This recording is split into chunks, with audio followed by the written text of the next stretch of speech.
ఆప్త మిత్రుడు అదానీని అప్పుల్లో ఉన్న ఆయన కంపెనీలను ఆర్థికంగా కాపాడేందుకు సామాన్యుల సొమ్మును రిస్కులో పెట్టడానికి మోడీ ప్రభుత్వం సిద్ధపడిందా?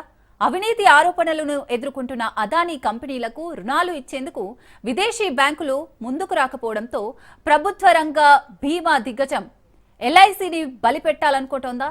సామాన్యులు దాచుకున్న డబ్బులను దుర్వినియోగం చేయాలనుకుందా? అదానీ కంపెనీలో పెట్టుబడులు పెట్టాలని ఎల్ఐసిపై ఆర్థిక శాఖ అధికారులు ఒత్తిళ్లు తీసుకొచ్చినట్లు అమెరికాకు చెందిన ప్రఖ్యాత దినపత్రిక ది వాషింగ్టన్ పోస్ట్ తాజా కథనంలో వెల్లడించడం ఈ అనుమానాలకు బలాన్ని చేకూరుస్తోంది.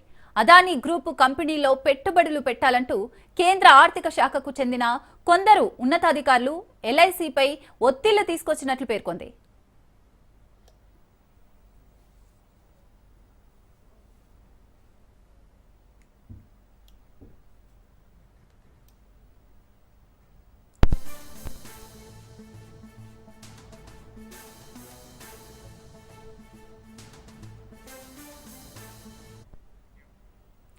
Hindenburg research report solar power plant project కాంట్రాక్టులకు సంబంధించి అవినీతి ఆరోపణలు ఎదుర్కొంటున్న అదానీ గ్రూప్ కంపెనీలో పెట్టుబడులు రిస్కుతో కూడుకున్నవే.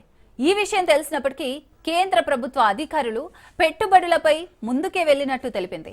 ఈ క్రమంలోనే ఎల్ఐసి నుంచి దాదాపు $390 కోట్ల నిధులను అదానీ గ్రూప్లో పెట్టుబడులుగా పెట్టాలన్న ప్రతిపాదనలకు గత మేలో కేంద్ర ఆర్థిక శాఖ హడావిడిగా ఆమోదం తెలిపినట్లు వెల్లడైంది.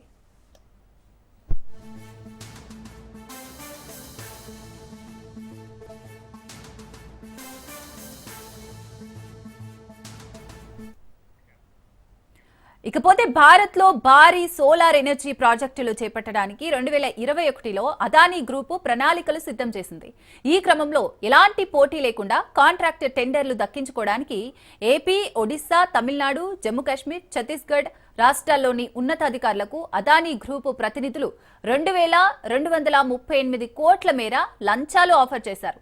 ఈ మేరకు అమెరికాకు చెందిన ఫెడరల్ బ్యూరో ఆఫ్ ఇన్వెస్టిగేషన్ తన ఆరోపణల్లో వెల్లడించింది. తద్వారా వచ్చే 20 ఏళ్లలో కనిష్టంగా $2 బిలియన్ లబ్ధి పొందేందుకు అదానీ గ్రూపు ప్రణాళికలు సిద్ధం చేసినట్లు ఆరోపించింది.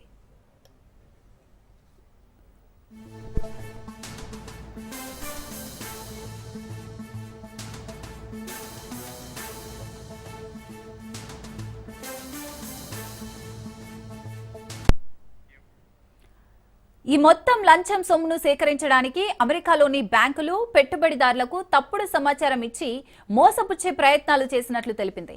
ఈ కేసులో నిందితులు ఎఫ్బీఐతో పాటు తమ దర్యాప్తును అడ్డుకోవడానికి కూడా కుట్ర పన్నినట్టు America securities and exchange commission ఆరోపించింది.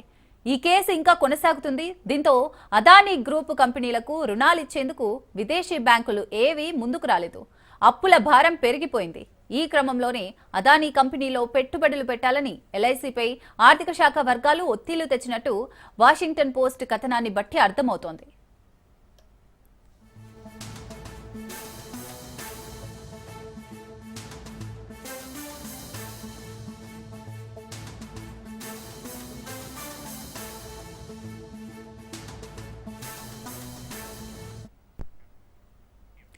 అదానీ గ్రూపు బకాయి పడ్డ రుణాలను డాలర్ల రూపంలో చెల్లించాల్సిన అవసరం ఏర్పడిందని, ఈ క్రమంలోనే ఎల్ఐసిపై ఒత్తిళ్లు వచ్చాయని వాషింగ్టన్ పోస్ట్ తన కథనంలో వెల్లడించింది.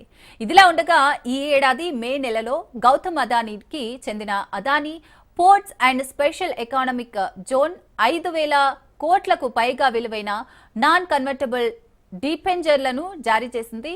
వాటిని ఎల్ఐసి పూర్తిగా సబ్స్క్రైబ్ చేయడం అప్పట్లో సంచలనంగా మారింది.